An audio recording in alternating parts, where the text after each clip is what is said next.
Hello and welcome to another tutorial. In this tutorial I'm going to discuss solving equations, and specifically one-dimensional equations that only involve one variable.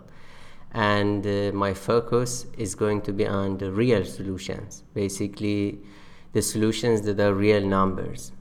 So we have equations that are based on functions, real functions of real variables, and the solution that we're looking for is also a real number. So for different types of functions we can have complex or real solutions. For example, in the topic of polynomials I discussed how to find all the roots of a polynomial, including the complex roots. But here the focus is real functions and real solutions. Okay, now what do we mean by solving an equation f of x equals 0? Now obviously we want to find solutions on a given interval. We don't want to search from minus infinity to plus infinity, right? So we are looking for the real roots of real valued functions over a given interval a and b. And we can assume that a and b themselves are not the solutions, which is very easy to check for, and therefore we can assume that the opening and the end of the interval are not inclusive, so they don't include the a and b. Okay, so one-dimensional functions are concerned only one variable. Okay, so I'm going to write it here, only one variable. We assume that the function is continuous and endpoints are excluded because it's very easy to check for the endpoints, whether or not they are the roots or the solutions of this equation. All right, so if they are, it's very easy to check, so we can assume that the endpoints are not the solution, so they are excluded. And we're going to also assume that the function is continuous, which means it doesn't have any discontinuity. It can be a function with the sharp edges, so it doesn't have to be a smooth function, but here we only assume that it's continuous, so there is no jump or discontinuity in the function over this given interval. All right, and complex roots are not easy to search for because it's a two-dimensional thing, so here we're just only assuming one-dimensional functions or equation. So here we're not discussing the complex roots. And for special types of functions, complex roots are easy to find. For example, for polynomials, we discussed this in other tutorials, that we can apply a method called Lagrange's method, and you find all the roots, whether real roots or complex roots. All right, now for searching real roots for real functions, we can employ several methods, and the main difference is the convergence, the speed of convergence. So the criteria here is the speed of search or speed of convergence. All right, so the speed is a key, and that really depends on the behavior of the function, whether or not it's smooth, it has first derivative, the first derivative is continuous or not, etc.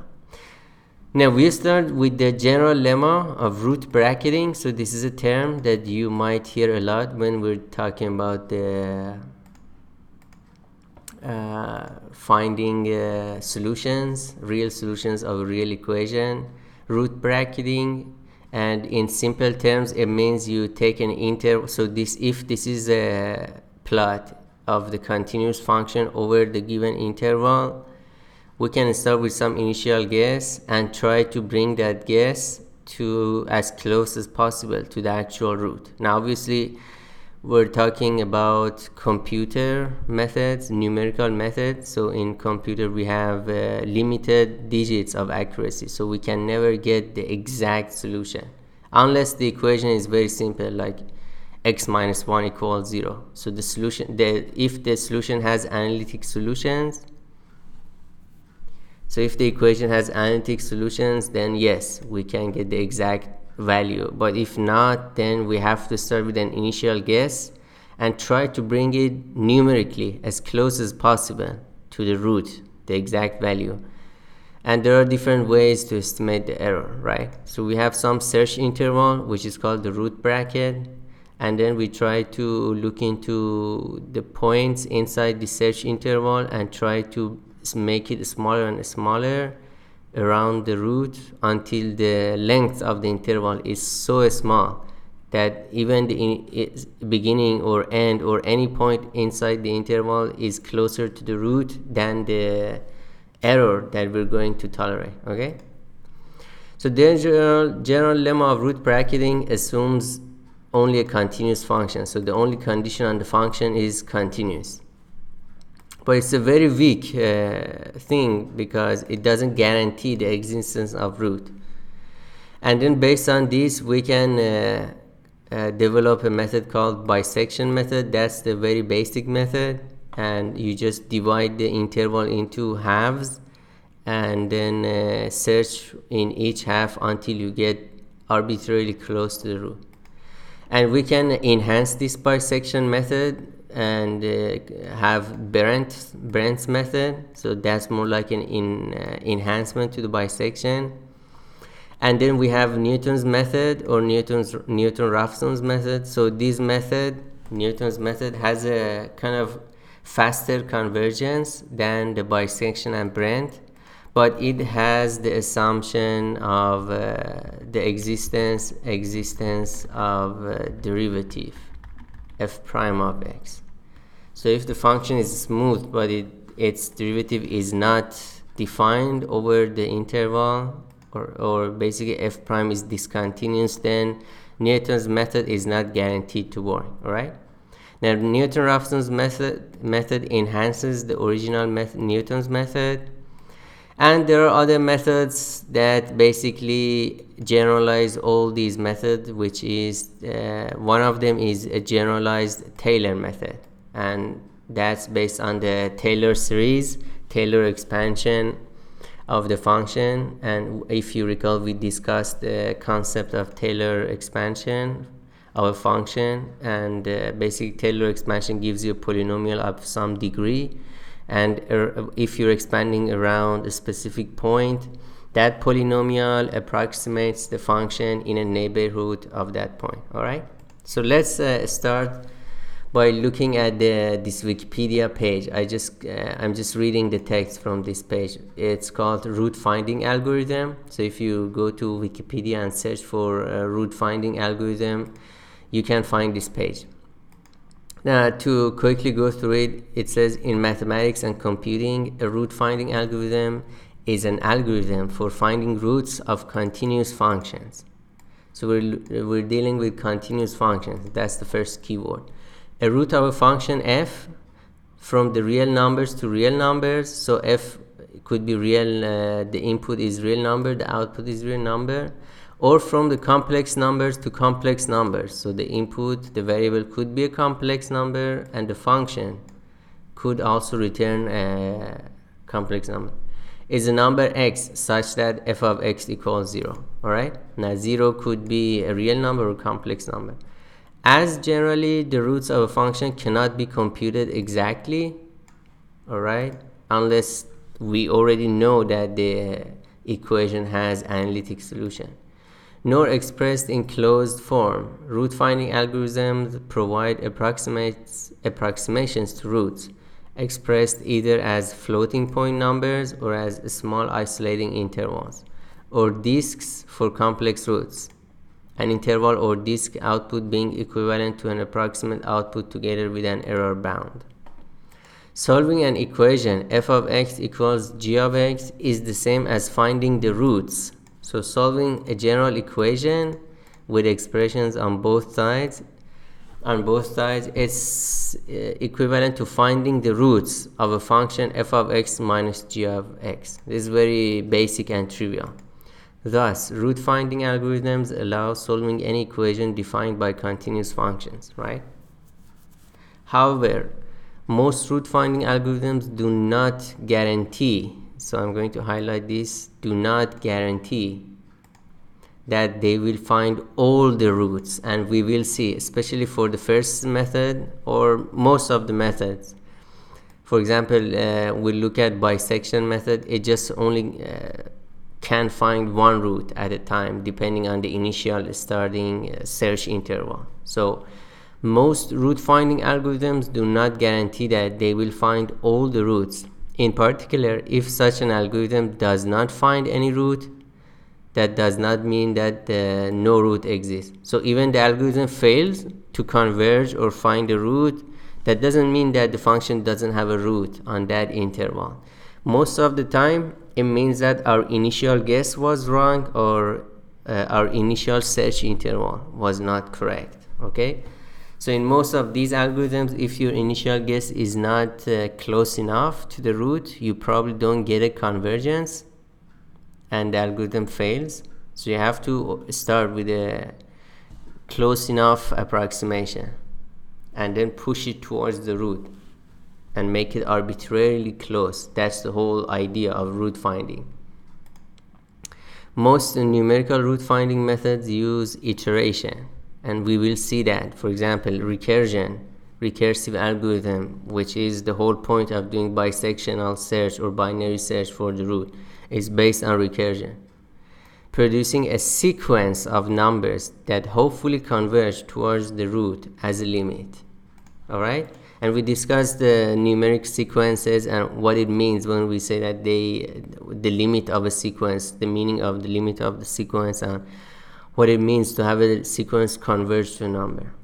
They require one or more initial guesses, so we need initial guesses of the root as starting values. Then each iteration of the algorithm produces a successively more accurate approximation to the root.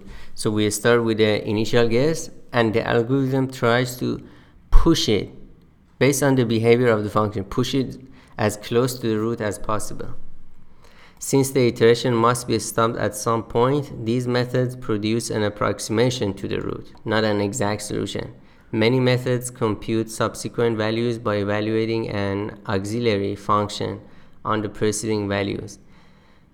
We will see this, for example, generalized Taylor method, or if you look at polynomials, the logger method. They usually involve an auxiliary function. The limit is thus a fixed point of the auxiliary function, which is chosen for having the roots of the original equation as fixed points and for converging rapidly to these fixed points. Alright, so let's just try to understand visually what it means for a function f of x to have roots, right? So if this is the vertical axis, which is the values of the function, and this is the horizontal axis for x, for the variable, and if the function crosses the horizontal axis, we say that it has a root at that point where the function crosses, right? Because that's where the vertical axis is 0, all right? And let's call the value of the root r. So if f crosses the horizontal axis at point r, it means f of r is 0. But then it could, in the neighborhood of the root, the function could be increasing, monotonically increasing or decreasing. So f prime could be positive or negative for all the points in the neighborhood of the root. And the concavity could remain the same. So f prime of the f double prime, the value of the second derivative, could be positive or negative for all the points around that root, right? So it's either just crossing, going from bottom to top or top to bottom, and we call this a simple root. So simple root is that the function has a increasing or decreasing behavior, and then the concavity doesn't change also. So f double prime is positive or negative. An even root, or a root that has an even multiplicity, so it has something like this. So f of x is basically tangent to the horizontal axis. It doesn't actually cross. And that's a very important thing when we're developing algorithms, because most of the algorithm, especially the general lemma, depends on the fact that the sign of the function changes when it crosses the horizontal axis. But for a case like this, when we have the function actually tangent to the horizontal axis, there's a 0 here, but f prime becomes 0 and f double prime doesn't change sign, so the concavity becomes stays the same, so always the function is curved upward, right, for all the points around the root. By the way, this green arrow is the local tangent line on the function at the root. So here the tangent line is horizontal, which means f prime is 0, right? Now we see the function could be tangent from the up or bottom, so from top or bottom, which is the third case. And this is also an even root. So the function actually doesn't cross the horizontal axis. It just becomes tangent and then goes back. That means the concavity doesn't change. So f prime is 0, but f double prime it doesn't change sign. The sign stays the same in a neighborhood. So here f double prime is negative, here f double prime was positive. And this is also an even root because the function becomes tangent to the horizontal axis. X minus r squared or x minus r to the fourth power. These are the behavior of the function, or any even any x minus r to some even number, integer number. These are the behavior of the function around in a neighborhood around the root. Okay. Now on the other side, we can have odd roots. These are roots with odd multiplicity, and the condition is that f prime could be 0, so the function could become tangent to the horizontal axis, but then it actually crosses, so it becomes tangent but then crosses. And the condition here is that f prime is 0, so it becomes tangent, but then f double prime changes sign. So positive f double prime, negative f double prime. And the condition for changing sign for the f double prime is that the f double prime should actually be 0 right at the root, right where the function becomes tangent. And we call this a stationary point of inflection. Stationary point of inflection. So whenever the function changes the concavity, if it's concave and then becomes convex, we have an inflection point. And if f double prime is 0 and then it changes sign, we have a stationary point of inflection. Now f double prime is 0, but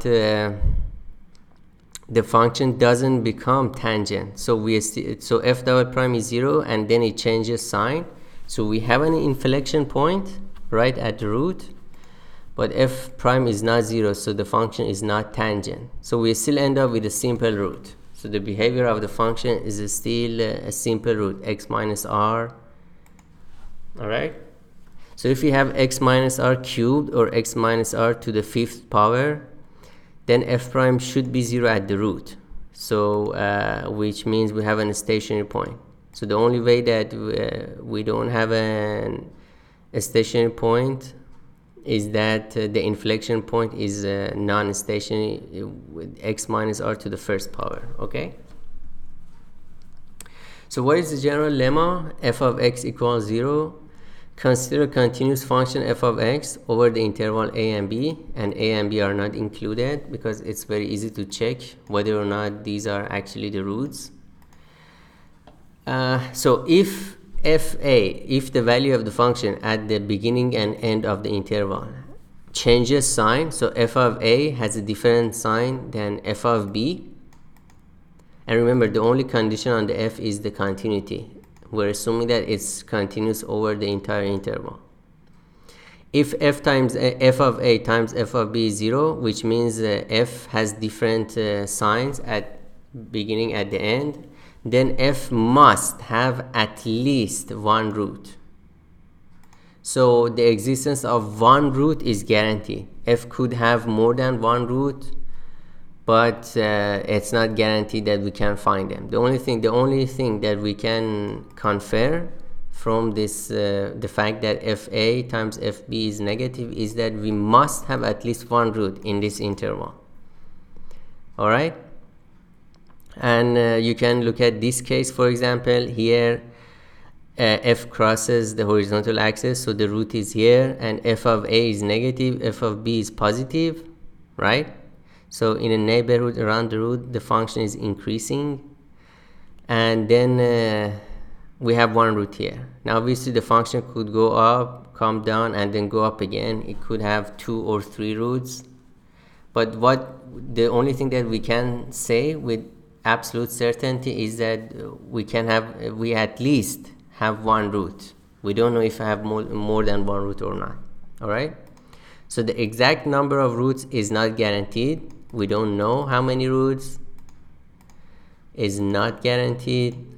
Only the existence of one root is guaranteed. The interval can become arbitrarily small. So if I try to push a closer and closer to the right and b to the left, then I make the interval smaller and smaller. And once the size of the interval, basically b minus a, is less than the error, I can call any point in that interval an approximation of the root. And that's the whole idea. Typically, when the size of the interval that has at least one root is less than the error that we're looking, then we take the midpoint of the interval as the approximation of the root. Okay? Now in the second case here, the second plot, f is decreasing. So f of a is positive, f of b is negative. And because we know that f is a continuous function in this interval, it is guaranteed to cross the horizontal axis at least one time, because there is no way that it can have a negative value at the end, but it's not crossing the horizontal axis at least once. So if it goes down at some point, then comes back up, it always remains positive. The only way for a continuous function to change sign, at the beginning it's positive and the end is negative, is that it should cross the horizontal axis, which means it should have a real root, at least a real root. Now one of the things that we can immediately confer is that if f of a is positive, for example here or here, but then f prime is greater than or equal to 0 for all x, for all the points in this interval, which means the function is increasing. So if f of a is positive and the function is increasing over the interval, it can never go down, because as soon as it goes down, f prime becomes negative, which is in opposite to our assumption, right? It's contrary to our assumption. So if f of a is positive and the f prime is also positive over the interval, then the function can never go down, so it can never cross the horizontal axis, so it doesn't have any roots, right? So this is one test that we can do to see whether or not the function has roots or not. Now obviously the other case is that if f of a is negative and the f prime is also negative, so the function starts from a and it has to go down, it cannot go up, because going up means f prime is positive. So if f of a is negative and f prime is also negative, the function has to go down and it can never cross the horizontal axis, so it doesn't have any roots. All right, so what is a bisection method? So bisection method is a combination of bracketing of the root and a binary search. All right, so again, let's do a quick review. If we have a simple root, we know that the function is guaranteed to cross and change sign, right, when it crosses the horizontal axis. So if I start with an interval and see that f of a, f of b is negative, then I know that my function is crossing the horizontal axis. Similarly, for an odd root, we know that even if we have an inflection point and the function is tangent, if it has an odd root, it means that it's getting tangent, but it changes the concavity and crosses the horizontal axis. So again, the f of x changes sign, so we can use the general lemma and try to search for that root, right? But the problem is that if we have even root, when the function just becomes tangent, the problem here is that it doesn't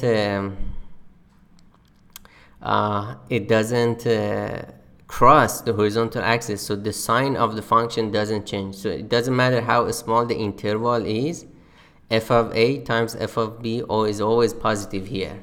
Therefore, I don't know actually if I have a root or not. So using the general lemma for the cases that we have the function tangent to the horizontal axis is not useful.